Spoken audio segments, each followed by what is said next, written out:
નગર પ્રાથમિક શિક્ષણ સમિતિ વડોદરા સંચાલિત પ્રાથમિક અને માધ્યમિક શાળાઓ કન્યા કેળવણી મહોત્સવ અને શાળા પ્રવેશોત્સવને લઈને પત્રકાર પરિષદ યોજાઈ. આગામી 26, 27 અને 28 જૂન 2025 દરમિયાન કન્યા કેળવણી મહોત્સવ અને શાળા પ્રવેશોત્સવનો પ્રારંભ થનાર છે, જેમાં શ્રેષ્ઠ વિદ્યાર્થી થકી શ્રેષ્ઠ નાગરિક થકી શ્રેષ્ઠ સમાજ અને શ્રેષ્ઠ સમાજ થકી શ્રેષ્ઠ રાષ્ટ્રનું નિર્માણ.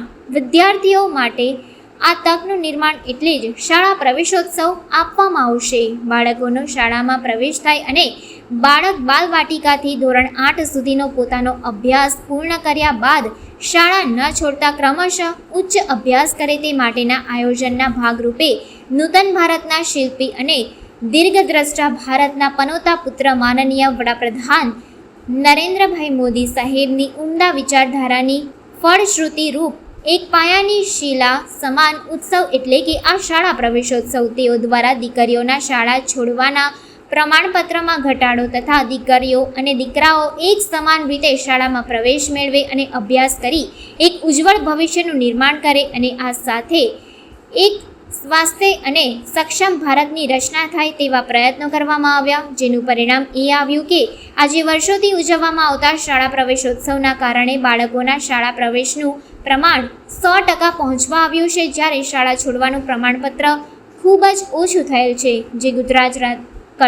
જે ગુજરાત રાજ્ય માટે એક અમૂલ્ય ઉપલબ્ધિ સમાન છે. પ્રતિવર્ષની જેમ આ વર્ષે પણ નગર પ્રાથમિક શિક્ષણ સમિતિ વડોદરા સંચાલિત પ્રાથમિક, માધ્યમિક અને ઉચ્ચતર માધ્યમિક શાળાઓમાં આ શાળા પ્રવેશોત્સવની ઉજવણી થવા જઈ રહી છે, જેમાં 121 પ્રાથમિક શાળાઓ, જેમાં 102 ગુજરાતી માધ્યમ, 13 હિન્દી માધ્યમ અને 6 અંગ્રેજી માધ્યમની શાળાઓનો સમાવેશ થાય છે.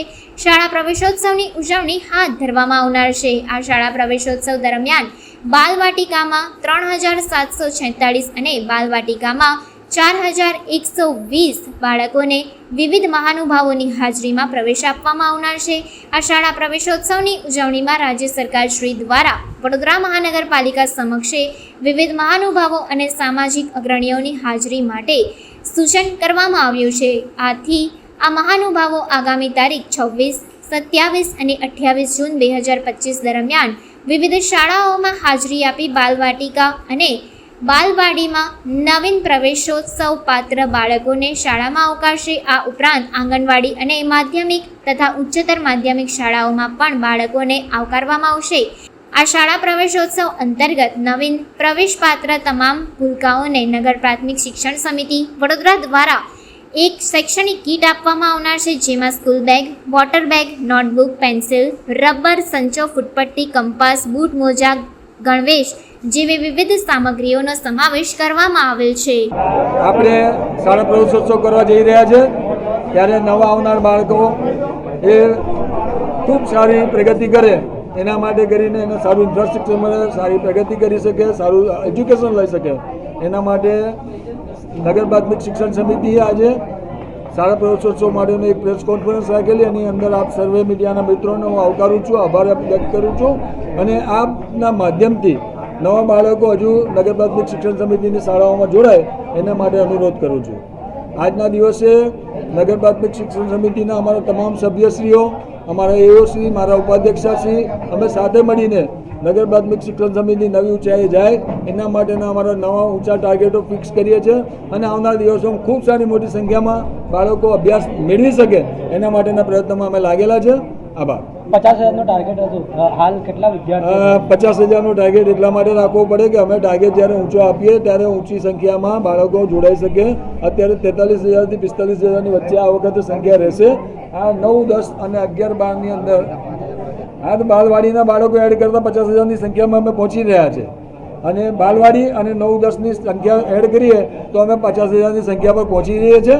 બાલવાટિકાથી લઈને 8મા ધોરણની સંખ્યા 43,000, 5,000ની નજીક અમારી સંખ્યા પહોંચે છે બાલવાટિકાની અને બાલવાડીની, અને એની સાથે સાથે 9 અને 10ની સંખ્યા એડ કરીએ તો 50,000ના ટાર્ગેટ પર અમે પહોંચી રહ્યા.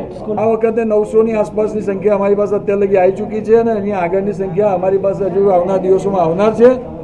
100% અમે કહીએ છીએ કે પ્રાઇવેટ સ્કૂલોમાંથી મોટી સંખ્યામાં બાળકો અમારી જોડે જ્યારે જોડાઈ રહ્યા છે એ બધા બાળકોના વાલીઓને અમે આવકારીએ છીએ, બાળકોને આવકારીએ છીએ અને સારામાં સારું શિક્ષણ, ઉચ્ચ શિક્ષણ મળે એના માટેના અમે પ્રયત્નશીલ છે. ડ્રોપ આઉટ રેશિયો કેટલું આ વખતે?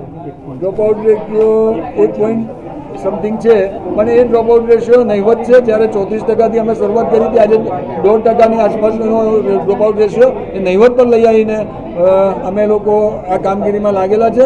આવનાર દિવસોમાં ઝીરો કરવાની તૈયારી અમારી 100%. અમે ડ્રોપ આઉટ રેશિયો ઘટાડવા માટે 9 અને 10 ધોરણની જે શરૂઆત કરી હતી એ 9 અને 10 ધોરણની શરૂઆતની 10 સ્કૂલો જે અમે ઊભી કરી એની અંદર મેક્સિમમ અમારો ડ્રોપ આઉટ રેશિયો સમય ગયો અને આવનાર દિવસોમાં એનાથી સારી બનતી પ્રયત્ન કરીશું. અંગ્રેજી માધ્યમની પણ શાળાને આ વખતે સરકારમાંથી જે અમારા ડીઓના માધ્યમથી અમને મળી છે એ અંગ્રેજી માધ્યમની શાળા 9 થી 12 ધોરણની શાળીમાં શરૂઆત થઈ રહી છે, એની બી શરૂઆત થઈ ગઈ છે અને એ આવનાર દિવસોમાં અંગ્રેજી માધ્યમનો બી જે ડ્રોપ આઉટ રેશિયો છે એ બી ઘટાડતો જાય.